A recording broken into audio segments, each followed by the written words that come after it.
হঠাৎ রোদ হঠাৎ বৃষ্টি, শিয়াল মামার বিয়ে হচ্ছে, এরকম একটা গল্প শুনতাম ছোটোবেলা। রোদ আর বৃষ্টি একসাথে আসলে আর কি শিয়ালের বিয়ে হয়, এরকম শুনতাম। তো এখানে হচ্ছে দেখেন আমার পাগলটারে হাঁটাইতেছি, পাগলে বলতেছে পায়ে ব্যথা পাইতেছে, আর এখানে বলতেছে আমাকে এই পুকুরে কি মানে, ও পুকুরকে পুকুর বলে না, পুকুরকে নদী বলে, নদীর মধ্যে কি সেটা আমাকে বলতেছে। তারপরে এই যে রাস্তাটা দিয়ে হাঁটতে পারতেছে না, বলতেছে ব্যথা আমি নেমে যাব। তো আমি বলতেছি হাঁটো, আমি দৌড়ে রাখছি না, ও বলতেছে না আমি পড়ে যাব। মানে এই বুদ্ধিটা ওর মাথার মধ্যে আসছে যে ও মানে সাইড দিয়ে হাঁটলে পড়ে যাবে।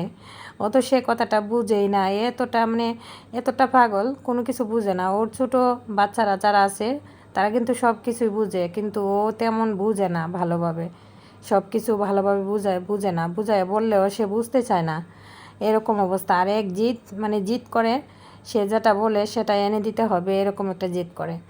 তো এখানে হচ্ছে প্রচণ্ড রোদ, দেখেন আমার পেছনে তিনজন একসাথে যাইতেছে ছাতা দিয়ে, মানে ওদের একটা ছাতা তিনজন মানুষ, তো তিনজন মানুষ এরকমভাবে যাইতেছে যেন বৃষ্টি পড়তেছে, এরকম একটা অবস্থা।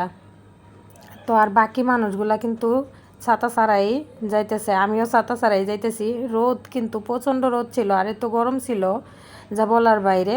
আর এখানে হচ্ছে দেখেন আমার পিছনের ভিউটা